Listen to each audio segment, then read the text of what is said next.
অনেকদিন পরে ফাইনালি পাইছি একটা বাইক। বিসমিল্লাহ, বের হচ্ছি। আমার এম সেল দেওয়ার পরে হচ্ছে বাইকই রাইড করা হয় নাই, অ্যান্ড ফাইনালি আমার নিউ বিস্ট নিয়ে বের হচ্ছি। দেখি কী অবস্থা হয়। আই হোপ অন ক্লিকে স্টার্ট হবে। Let's see. ইয়েস, অ্যান্ড সেই lighting. Let's go. And finally চলে আসলাম মেইন রাস্তায়। যেহেতু একদমই প্রথম রাইডিং অভিজ্ঞতা, গাড়ি হচ্ছে 10 কিলোমিটার রান হয়েছে মাত্র, দেখতে পাচ্ছেন। সো আমরা ঢাকার ভিতরে একটু ফিল নেই, ঢাকার বাইরে নিব। ঢাকার বাইরে নেওয়ার জন্য যাবো হচ্ছে 300 ফিটের রাস্তায়, আর ইনসাইড ঢাকার জন্য আমি এখন রাইড করতেছি। এখান দিয়ে শর্টকাটে যাওয়া যায়, কিন্তু যদি কোনো কারণে পুলিশ মামারা ধরে তাহলে একটা মামলা। এমনিতেই গাড়ির এখনও নাম্বার হয় নাই, সো অ্যালার্ট থাকতে হবে। নাম্বার টাম্বার কিছুই নাই, ইভেন ব্যাংক জমাও দিই নাই, বেরোয় পড়ছি। দেখা যাক আল্লাহ বলটা কী হয়। বিকজ এইটাকে আজকে ডেলিভারি পাইছি, সো না চালাইলে ভাইয়া এমনি ঢুকতে হয় না। দেখেন সে উইদাউট সিগনাল ঢুকে পড়লো। বাস তো আমাকে চাপ দিয়েই দিছিল। বা এমনি চাপ দেয় কেন আমারে, আমি বুঝি না। মানে সে ভাবছে সেটা টান নাই ভাই, হয়তো অনেক টপ স্পিড নাই, বাট ইনিশিয়াল লেভেলে হ্যাঁ মোটামুটি হচ্ছে যে হ্যাভি পাওয়ার আছে। আমরা এখন এটা নিয়ে নিচ্ছি। আমি বেসিক্যালি আমরা বলতেছি এর ওয়েটটা একটু বেশি। এখন আপনি যদি বলি যে একটা প্রবলেম আমার মনে হচ্ছে, এখন 350 একটা বাইক ওয়েট দেখতে হবেই, স্বাভাবিক। ওকে, গিয়ার শিপিংটা একটু আনিজি আমার জন্য, ফার্স্ট টাইম তো। এটা কোনো মেজর ইস্যু না ভাই, এইটা ধরেন যে 1-2 দিন রাইড করলেই ঠিক হয়ে যাবে। লুকিং গ্লাসের নাকি অনেক দাম, 10,000 টাকা প্লাস। আমি শুনলেই তো আমার কেমন লাগে। সামনে পুলিশ মামা, সোজা রিটার্ন মারতে হবে, নাম্বার নাই। চাচা ঢুকেন না, বের হয়ে নেই, বের হয়ে গেছি। ভিডিওটা একটু লং হইতে পারে, বিকজ হচ্ছে যে এটা খুব বেশি কাটিং করবো না, ধরেন একদম র ভিডিও আপলোড করতেছি। আমি এখন 3rd গিয়ারে আছি, স্পিড আছে 40-র মতো। বাইক আরেকটু স্পিড চাচ্ছে, ইঞ্জিন বেসিক্যালি সাউন্ড দিচ্ছে। তো আমার আসলে স্পেস আমি টানতেছি না, একটু স্পেস পেলে হয়তো টানবো। আর খুব বেশি স্পিড এটা করবো না, বিকজ ব্রেক ইন পিরিয়ড চলতেছে। আমাকে বলছে 60 বা 70-র উপরে যায় না, আমি 80-র উপরে হিট করাবো না স্পিড। তো সবাই আমাকে খেয়ে দিয়ে বের হয়ে যাবে, এটা আমি জানি। কংগ্রাচুলেশন, জান গাইস, কোনো সমস্যা নেই। এমের যেটা হয়তো আমার R15 এম আগের কথা বলতেছি, ওইটার ক্ষেত্রে আমার এরকম নিচে থাকতে হতো, মাঝে মধ্যে এরকম হেলমেট করে ধরতে হইতো ফর ভিউ। বাট এইখানে আলহামদুলিল্লাহ এই প্রবলেমটা নাই। সিটিং পজিশন মাশাআল্লাহ একদম রিল্যাক্সে বসতে পারবেন। অ্যান্ড সিট কাভারের কথা যদি বলি, বা সিট, এটা বেশ সফট, খুবই সফট আমি বলবো। 3rd গিয়ারে 40, শেয়ার স্পিড চাচ্ছে আমার থেকে। আমার মনে হয় যেটার সাথে অ্যাডজাস্ট হইতে আমার মিনিমাম 15 ডেজের মতো লাগবে। মানে বডি ওয়েট এগুলো সব মানে কন্ট্রোলে আসতে। যেমন R15 এমের আমার এমন ব্যালেন্স ছিল যা যে কোনো জায়গায় গাড়ি ধরেন ব্রেক করা বা করা টাইম পারতাম, কিন্তু এর সাথে হয়তো একটু সময় লাগবে, স্বাভাবিক যে কোনো একটা গাড়ি। যেমন ধরেন আপনারা নতুন নতুন প্রেম করলে গার্লফ্রেন্ডের সাথে বোঝাপড়া হইতে একটা সময় লাগে, নতুন বিয়ে করলে সেম ইস্যু হয়। এইখানেও সেমটাই হচ্ছে। বলতে না বলতে এক টিভিএস আমাকে চাপ দিচ্ছিল, ভাই ডানে থাকি, বামে পুলিশ।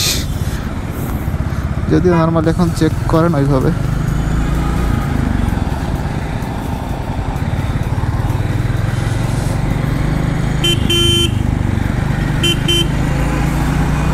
ইনিশিয়ালি টান আছে গাড়ির, এটা বলতে হবে। পরবর্তী লেভেলে যা হয় হোক। আর এটা নিয়ে যাইতে বলছে সাজেকে, আমার প্ল্যান আছে ফর সাজেক ট্যুর, বাট এই মুহূর্তে যাইতে পারবো না যেহেতু গাড়ির নাম্বার নাই। সো নাম্বারটা হইতে দেন, ইনশাল্লাহ will go for Sajek tour. একটা সুন্দর প্ল্যান আছে। রাতের আকাশ কি ঠান্ডা, এটা হাত ছেড়ে চালাতে পারবো না, দেখতে হবে। আই গেস পারবো, যেহেতু ওয়েট ভালো, ব্যালেন্স করতে অসুবিধার কথা না।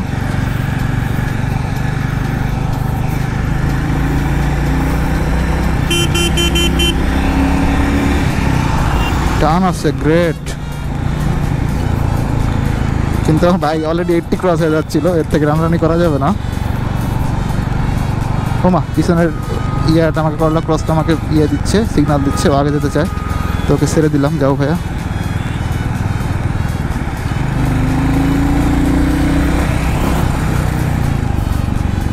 হালকা একটু টান দিছিলাম দেখার জন্য কি অবস্থা হয়, বিকজ এই গাড়িটা আমাকে খুব প্যারা দিচ্ছিল সাইড দিয়ে নিয়ে। R15 আমার এক্স বাইক, এক্স গার্লফ্রেন্ড না গাইস। টানাটানের জন্য R15 অবশ্যই ভালো গাড়ি, নিঃসন্দেহে। এখন বুলেটের বিষয়টা এক সেগমেন্টের, আর R15 আর এক সেগমেন্টের। ওটা হচ্ছে ধরেন স্পোর্টস সেগমেন্টের বাইক। সো প্রাইসটা আপনার দেখতে হবে। এখন ইন্দো ভার্সনের প্রাইস অ্যারাউন্ড 7 লাখ টাকা। আমার যখন আমি নিয়েছিলাম আমার 6,45,000 মতো পড়ছিল। বাটের পরে গাড়ির দাম আরও বাড়ছিল। আমি 2024-এ নিয়েছিলাম, 24-এর লাস্টের দিকে সেল করে দিয়েছিলাম। টাকা পয়সা নাই, আর দুইটা বাইক মেনটেন করার মতো অ্যাবিলিটি বা টাকা কোনোটাই আমার আসলে এই মুহূর্তে নাই। সো এটা একটা ফ্যাক্টর। এটাতে কিন্তু ডুয়েল চ্যানেল ABS, একটু ভালো দিক। গাড়ি ইকো মোডে আছে, ইকো মোডে থাকলে হচ্ছে মাইলেজটা ভালো পাবো। আমি একটু 300 ঢুকলে হয়তো টান দিলে দেখা যাবে যে ইকো মোডটা চলে যায় কখন, RPM কততে হিট করলে ইকো মোড চলে যায়।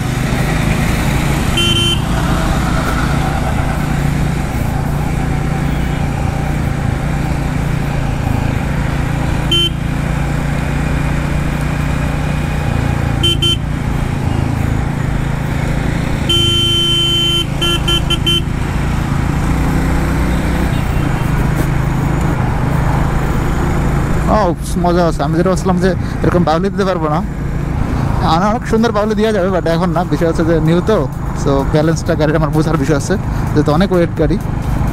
এটা আমি একটু ভালো করে ওর সাথে আমার অ্যাডজাস্টমেন্টটা হোক। যখন রিলেশনশিপ একদম বেবি টু বেবি হয়ে যাবে, like she will be like my girlfriend, তখন হয়তো বা এরকম করা যাবে। আপনারা ভিউ দেখেন, অস্থির ভিউ, একটা ফিল আছে। হ্যাঁ, কারণ টাটার ফিল না থাকলেও মানে যেটা রয়্যাল এনফিল্ড, সেই ফিলটা আছে। আজকে বৃষ্টি হওয়াতে বেশ ঠান্ডা ঠান্ডা ফিল হচ্ছে। আই গেস 300 মিটার গেলে আরও ঠান্ডা লাগবে।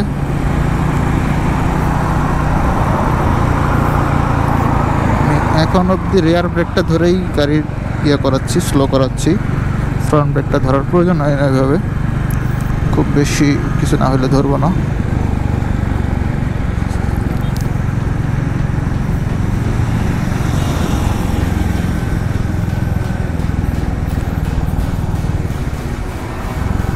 থার্ড গিয়ারে আছি, 40 স্পিড।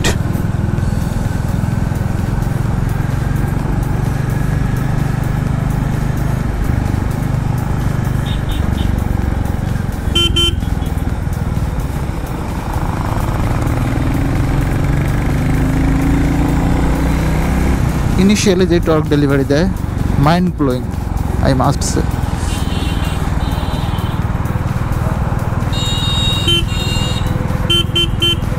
হর্নটা আমি বলবো যে খুব বেশি না, মানে খুব বেশি সাউন্ড দিচ্ছে না। সো আমার একটা স্টপের সাথে আর একটা হর্ন অ্যাডিশনাল লাগাই নিতে হবে, তাহলে আমি ভালো সাউন্ড পাবো। এই সাউন্ডটা খুব বেশি হবে না, বিকজ একটা গাড়ি যখন এরকম সব গ্লাস লক করে থাকে, ওই সব ছোটোখাটো সাউন্ড ওর কানে যাবেই না। ওর জন্য হচ্ছে কড়া হর্ন লাগবে। আমার মনে হয় যে হর্নটা হয়তো অ্যাডিশনাল একটা হর্ন লাগাইতে হবে, স্টক হর্নটা দেওয়া কাজ হবে না। ফাইনালি আমরা জ্যাম পাইছি গাইস।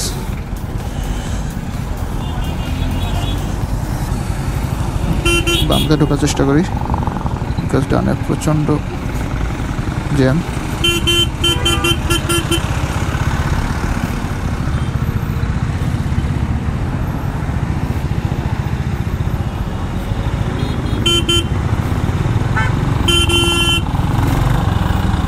না, আমি ভাবছিলাম যে অনেক ওয়েট গাড়ি, সো ছোটো ছোটো জায়গায় ধরেন টাইনে বের হয়ে যাবে। না না, স্পেস আছে বলা যায়, টানাটানি করে বের হওয়া যাবে। আজ লিটল বিট নার্ভাস যে এরকম জায়গায় আমি বেরোতে পারবো কিনা, পরে দেখলাম না, পসিবল।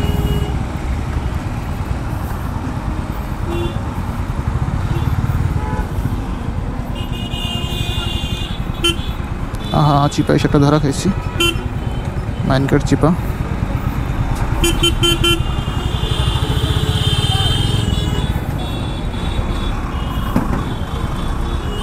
গিয়ার শিফটিং একটু প্যারা খাচ্ছি ইনিশিয়ালি, তো একটু সময় লাগতেছে অ্যাডজাস্ট হইতে, হয়ে যাবে বিকজ আমার লাস্ট বাইকের ধরেন অনেক ইয়া ছিল, এক্সপ্লোর টাইপের ছিল, সো ওই ক্ষেত্রে এটার সাথে মিলতে একটু সময় লাগবে স্বাভাবিক।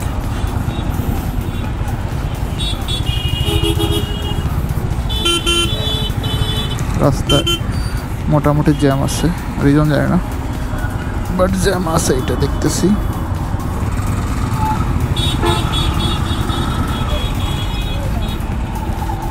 আচ্ছা, হিটিং ইস্যু নিয়ে আপনাদের একটা কোয়েশ্চেন থাকবে, আমি যতটুকু বুঝি এটা আপনাদেরকে একটু রাইট করে নেই। 15 কিলো হয়েছে 10 থেকে, মানে 5 কিলো চালাইছি, আরও 10 কিলো চালায় দেন দেখাচ্ছি হিটিং ইস্যুটা কতটুকু হয়। হিট হচ্ছে এটা আমি এখনই ফিল পাচ্ছি।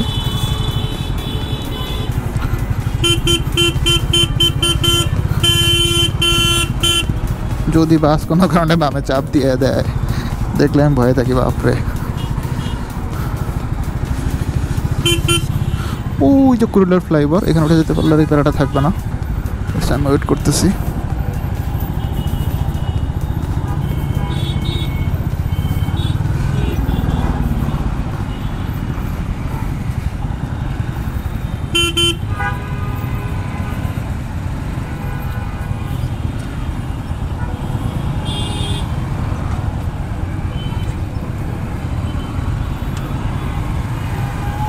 বাইকের পুরোপুরি সিগন্যাল। এই ভাইয়ের আবার বাইক নিয়ে সমস্যা হয়েছে, আর এক ভাই তাকে হেল্প করার ট্রাই করতেছে।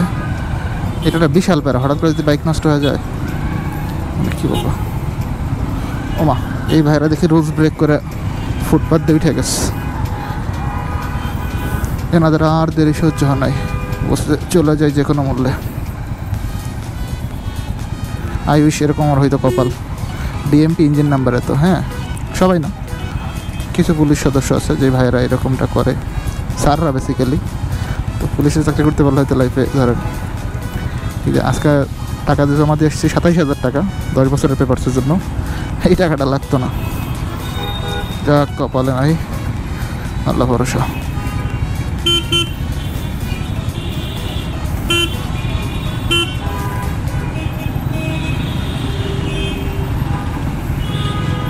টানে একটা গাড়ি একটাকে টেনে নিচ্ছে, সেটা থেকে দূরে থাকাটাই ভালো, নাহলে কি হবে ওর পেরে আমার পেরা খেয়ে যাবো। এই বলতে না বলতে আরেক দুর্ঘটনা, এক প্রেমী হঠাৎ করে মাদ্রাসা দাঁড়ায় গেছে।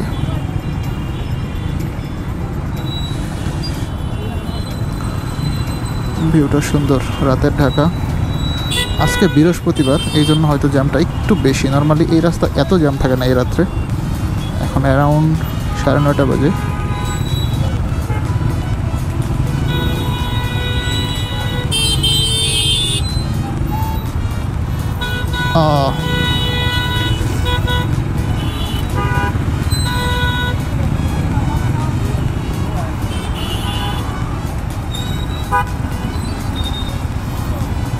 আর টার্নিং রেডিয়াস অনেক বেশি, লাইক সামনের হ্যান্ডেল বার যথেষ্ট বড়, ভালো স্পেস লাগে যেটা বুঝলাম। আর বাইক ঘোরাতে একটু প্যারা খাইতে হবে, যেহেতু ওইটার একটা বিষয় আছে।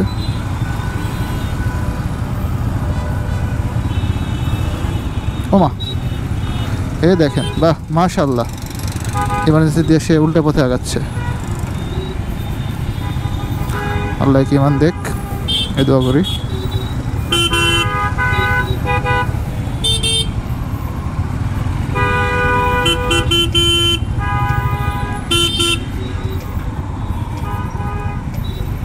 ফাইনালি আমি মনে হয় সেই প্যারাটার শেষের দিকে এসে পড়ছি। এই ফ্লাইওভারটা ক্রস করলে আর হয়তো বা জ্যামটা হবে না, গ্যারান্টেড না, তো সম্ভাবনা কম আর কি, সেটাই বললাম। আচ্ছা, এই ঝামেলাটা পার হই, দেন আপনাদের সাথে কথা বললি।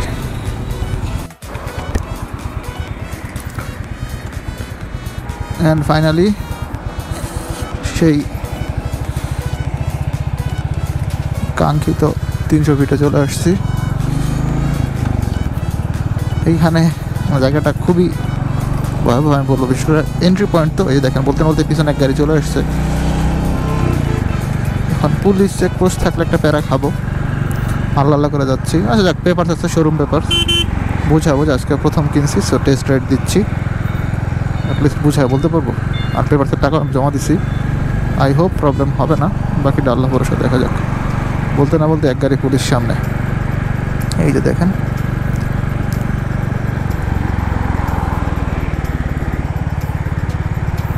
ক্যামেরা হঠাৎ করে স্লো করে দিছে, আমি একটু চিপে পড়ে গেছিলাম, এখন আবার ঠিক আছে আলহামদুলিল্লাহ।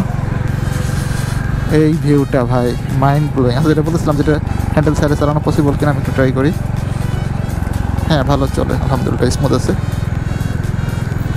রেয়ার টায়ারটা 140 সেকশন দিলে আমার মনে হয় ভালো, 130 আছে সম্ভবত।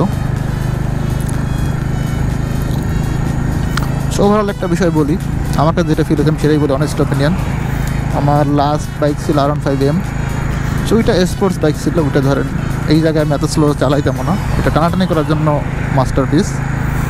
এটা হচ্ছে আসলে ক্লাসিক একটা বাইক, এইটাতে আপনি অনেক বেশি টানাটানি করবেন বা বাউলি মারবেন, এইগুলো আসলে হয়তো মারা যাবে না একদমই তা না, কিন্তু আসলে এটা ওইভাবে ওইটার জন্য তৈরি না আমার মনে হয় ব্যক্তিগতভাবে। এইটা আসলে ক্লাসিক একটা বাইক, প্যাশনেট বাইকারদের জন্য আসলে, শৌখিন বলবো না, বিকজ এটা দিয়ে ধরেন অনেকে বাজারও করে, so depends on issue. And ইন্ডিয়াতে অনেক বড় মানুষ যারা রয়্যাল এনফিল্ড আগে থেকে চালাচ্ছে, তোমাদের সাথে কম্পেয়ার করে লাভ নেই।